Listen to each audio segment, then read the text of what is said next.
obviously beautiful iMovie stuff here. Mm-hmm. Valencia to Barcelona. Here come the girls. Psyched out of their brains. Yeah, so this is a game where I sadly had to step away, and the team was left with my strength and conditioning coach, Fagan, in charge. They did well. Yeah, but with predictable results. There's a reason why you don't let horses ride horses, you let jockeys ride horses. Do you know what I mean? Piano players and piano pushers in this world. Sean Fagan can't spell piano. So that's quite a good move from Sophie and Alex, and that's a fairly concurrent theme throughout the day and probably throughout the year. Yeah, you'll notice this. You notice that as the videos go on, you'll notice that they're two exceptional players. Yeah, like two remarkable players. When they would have played and trained in with the boys, or even this is a 45 here. Actually, Marta takes it upon her own free will to kick it out of her hand. It's a fantastic score. I don't know many of the lads who would have done that. Sean Fagan certainly wouldn't have. No.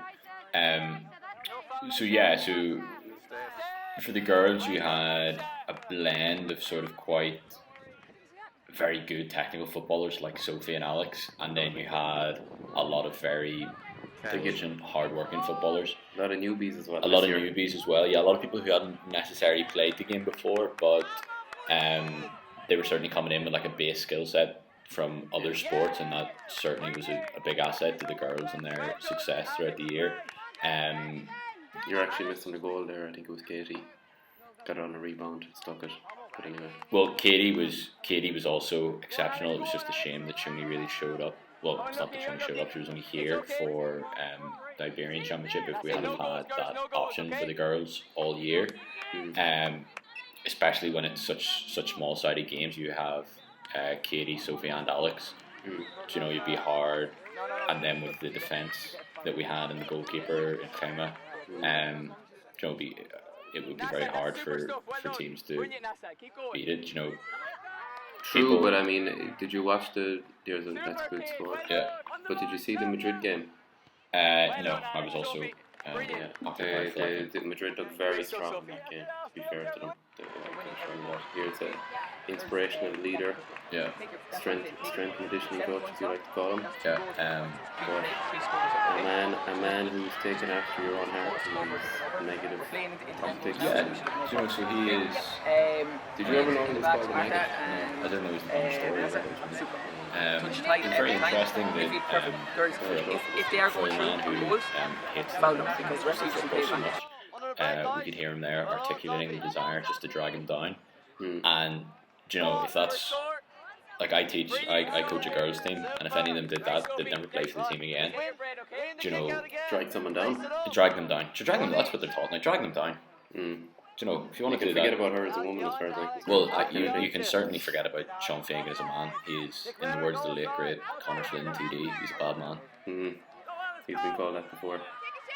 This is a good run by the Valenciana.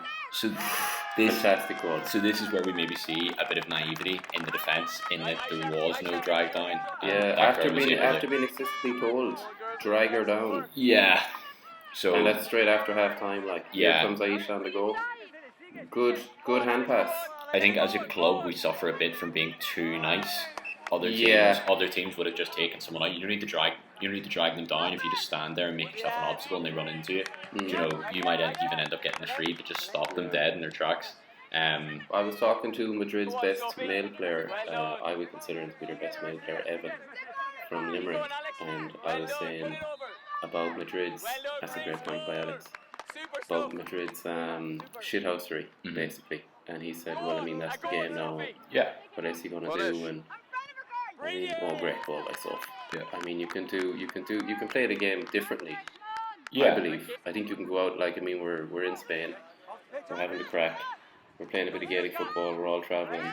Yeah. Like Madrid, apart from all the cynical stuff that they do play a really good game. Yeah, they play a very a very good brand of football, quite counter-attacking, but counter-attacking. They always play sweeper really this year. yeah, but so I'm not sure if you heard. Do you remember last year around the All Ireland final, the Dublin Mayo, with the Lee Keegan throwing the GPS and everything, and Cormac Kilkenny or Kieran Kilkenny, isn't it?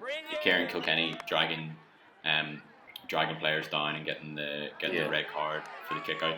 Yeah. Paul Kimmage was talking about afterwards, and he was talking about Jim Gavin's response, and it was just sort of, this is done, we move on, and he's sort of contrasting that to Jim Gavin when he won an All-Ireland as a player, was in tears on the pitch, and it's like, is this what it's become now? Great point. Yeah, do you know, there's a reason. If it's just about winning, then it's just about winning. If it's an amateur sport and it's meant to be about being altruistic, this here now is classic naivety. This is it, but like with the last one was, see the way everybody was on the line for the second one, there was kind of a staged, so people are blocking the goalkeeper's vision, getting deflections in, and then putting the keeper off. That kind of cost us a goal there. And there's also a bit of crouching going on there, whereas you're leaving half the goal exposed. But yeah, so to go back to what I was saying, if it's just about the winning, then it's just about the winning. If we want to pretend that we're something different, then is there a need for the cynicism? If the ends justify, why should the ends justify the means when there's no sort of, nobody's losing their jobs at the end of the day? It's like for example, in the Premier League, when Sunderland got relegated, 52 members of staff or something lost their jobs. So you can perfectly understand, like, and these are people on low wages, probably supporting families and whatever, people who aren't accounting for the fact that their job might be gone next week because Jermaine Defoe didn't die for a penalty, or something else. So in that instance, you can kind of take it or leave it, and you can understand the rights and wrongs. Maybe it means more than that to some people. Maybe. Touch tight every time, midfield perfect. There's, if they are going through on goals, foul them, because the referee doesn't play advantage. He stops straight away. So NASA stopped the goal there by fouling. So just foul, okay? So just foul them. There's no harm in fouling them. If the referee sends you off, the substitutes come in anyway. So don't worry about being put off, okay? But everything has been perfect so far. I think you're doing that well. So if you're going forward when you can, and every time you go forward, you're being fouled. So don't be afraid, but just hold yourself that way, keep your energy as well. Don't run yourself into the ground. Okay man, bring it on board.